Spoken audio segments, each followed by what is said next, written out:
Hello good people, welcome back to yet another video here at your favorite channel, or rather channels, isn't it? My name is Uncle Saint. So today I'm not alone.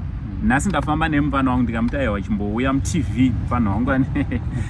So this is Binocular TV. Mkanocheka pa YouTube akanzi Binocular TV. His name is Levi B. Sangana now. Okay, hello, Muriye Zimbabwe. This is Levi B. Kana usati wa subscribe apa Binocular TV. Andi tinosangana ipapo subscribe or follow even on Facebook. Anditika nasi tauya neri kupisa. Nasi tine nyaya. Aiwa, toda kuti timbokuzisai. Sekuzwa kwenyu kuti Uncle Saint ndo vanorana ma streets e social media ndini zvandinorana ma streets e social media I know aiwa isi secret zvamai manje tisiri kupisa so ndoda ndimbokuudzai top 5 today. We just want to tell you top 5 Zimbabwean prophets, apostles and pastors and vari kupisa rising pastors vari kutoenda nechimuti uku kumachechi kwandoda kukudzaika ndokuchiri kuitwa zvinhu zvandakaona songe zvichiri genuine of which take note kuti hatisi kuincluda madhara. Right ipapo ngatizika kuti madhara apa haasi kupinda totaura master madhara obvious madhara tirisiri kuda kutaura muarea yeprofetic nemapastors neapostolic tiri kuti vamakandiwa hausi kuvanzwa tivataura panapa vamagaya hatisi kukwanisa kuvataura zvanhasi and then prophet Ubed Angel hatisi kutaura zita ravo hatina kutombovataura anditi nevamwewo vamunofungira kuti vahombe aiwa nhasi hatisi kutaura nezvavo toda kutaura vanhu vakaita setaura vanhu vari kupisa sofa vari kurana mastreets ezvinhu zvemweya vari kurana mastreets ezvinhu zvechechi handiti right. So ava top 5 vatichakuudzai ndo vari kupisa zvamai manje. So kana uchida kuenda kumachurches avo ndichangokupa clue yekuti ari kupi hatisi kupai maphone numbers but mai manje vari kupisa because hatisi kuadvertise. Aiwa toda kungotaurawo zviri kuitika because vazhinji venyu muri kuzonowirira mumaoko asiriwo.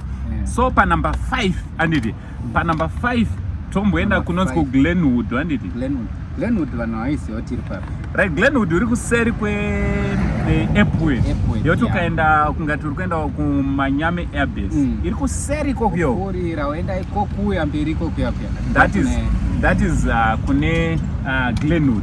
So ikokoka kuna prophet ari kupisa zvamai manje. Prophet uyu anga atova ne over 6 years ari muchigame chachona handiti achiprofita achibatsira achitendotsa vanhu. ndane chamapastors akawanda ari muno muHarare neeven ari as far as kunana Karoi Kariba kupi ane chamapastors akawanda. Tudzei zita rake right. Prophet number 5 vanonzi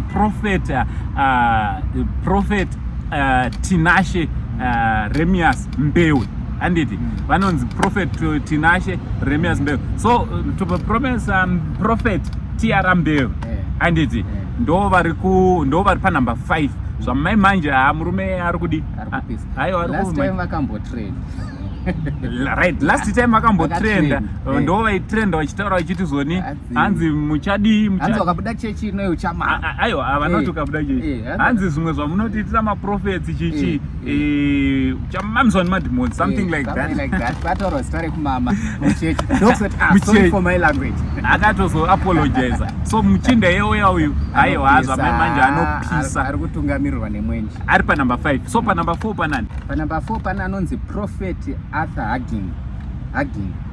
Kwete Huggins. It's Arthur Hagin.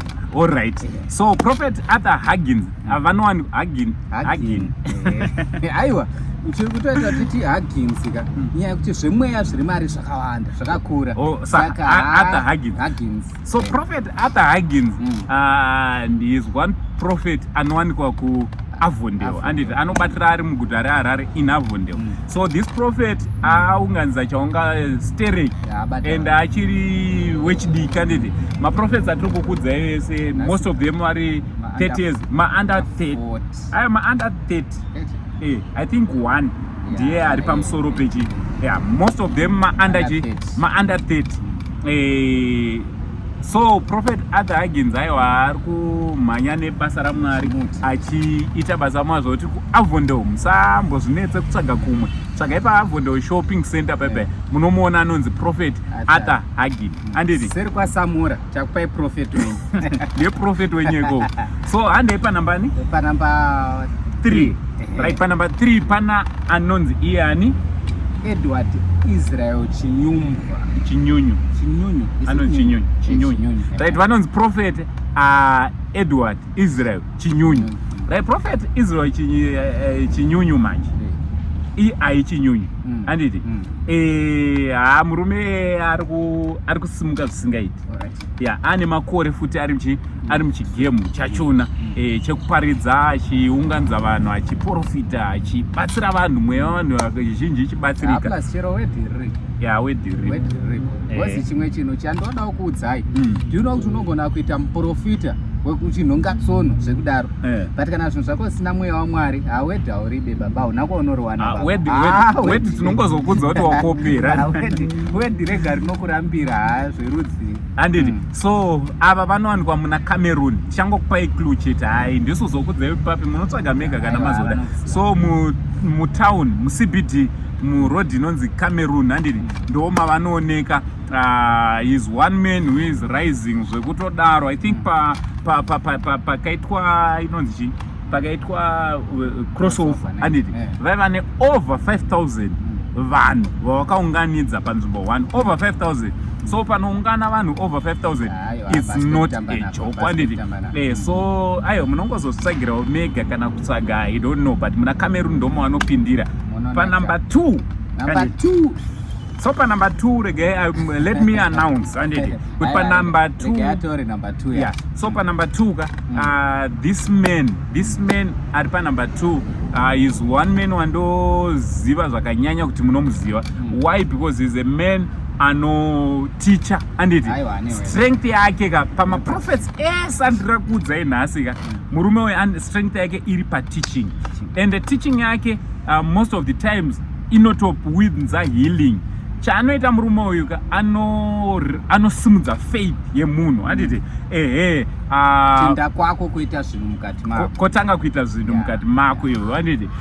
So this man vanonzi ivo Pastor Outreach Marufu. So pachitungwiza tisangane nemi muchuya kutown, tisangane nemi muchuya kutown, musingaende kuchitungwiza kwamakoni ikoko handiti. So this prophet this pastor is a pastor handiti hai ivo vakastika to his calling yekunzi pastor. So Pastor Outreach vane vanhu vakawandisa vanovafollowa, be it on social media, be it on vanhu vanotoenda paground, mukaenda ikoko munonozvionera. So is one man wekuti if you want word handiti kana uri word kana zvinhu zvinomutsa mweya wako, kana zvinhu zvinomutsa mweya wako. I strongly feel it is also a prophet. You know why? Baba, usateerere munhu anogona kudurungudza kutsvaga zvakavanzika zveshoko achizviisa pavanhu pamwe, kuzviisa pachena. He is a great teacher of the word. So kana muri kuda kumbonzwa masermons, tsvagai online vanonzi Pastor Outreach Marufu. Then panumber 1, so ndisati ndakudzai number 1 wedu ari pamusoro pevesa handiti kwandiri palist redu pana paSaint TV. Handiti akudzai top 5 tatanga edu nepasi, but vanhu vava vakangofanana vakangoenzana. So don't be offended kuti sei uyaenda panumber 1 isu kwatiri ka tangotanga edu kungoverenga chete, but wakanzverenga Mary John naPeter ungava same statement rimwe chete. Yes, so list redu iri don't worry naro, but ndo list chairo rechokwadi zvamaimai. So ndoda kungokuzivisa zvakare kuti tichakuudzai matop content creators, tichakuudzai zvakare matop musicians. Tapedza kwese koko tichazokuudzai nzvimbo dzinonakidza futi paHarare, nzvimbo dzinonakidza mavisiting destinations paZimbabwe. Right. Tell you that. So we are going to be telling you my top 5 ezvinhu zvimwe nezvimwe, my top 5 YouTubers, my top 5 TikTokers, my top chingodaro top 5 yemaceleb anoonererwa. Right, so inzwaika pa number 1 handiti the one who is on top of the list. This man is a man who is gifted especially mu area ye deliverance handiti prophetic and deliverance ne-healing. So this man vari kuunganidza vanhu over 10,000 pa each and every service yavari kuita vachipindira pa city sports. This man is none other than Prophet Kuda Kwashe Jose. So Prophet Kuda Kwashe Jose zvame manje aiwa vari kupisa handiti murume uyu prophetic mu deliverance mu healing mu word handiti especially mu healing zvamo kuya udzokere nekarwere kako tuchirwere zvangati ndiri wamudumbu kana last time pandandiriko baba pane mudzimai umwe akanga aripo so akarapwa chirega hatisi kuda kutaura zvakawanda munonowatsvaga unenge une testimony. Aiwa tichazokupai baba tichazokupai nguva yematestimony. So guys ndikango ndo top 5 yema-raising handiti vakatosimuka kare but manumbers avo ari kuramba achingosimuka plus age yavo ka the likes of Prophet Kuda Kwashe Jose have been doing this for over 7 years. Over 7 years. But currently is 27 years. So imagine kuti so vakatositanga kare vachiritori mwana mudiki vakatositanga kare varitori kuchikoro. One of the people vari kuita ma1-on-1 for free. Ngatise nyaya iyoyo. So guys, what do you think about this top 5 yandakupai panapa pa Saint nepa Binocular TV? Makasunungukawo kunyorawo yenyu pasapa nekubvisa muchidi but iyi ndo chaicho hapana chokubvisa taigarira nguva refu. So from Mango Saint Binocular TV for now Chiti, it's much love and all best.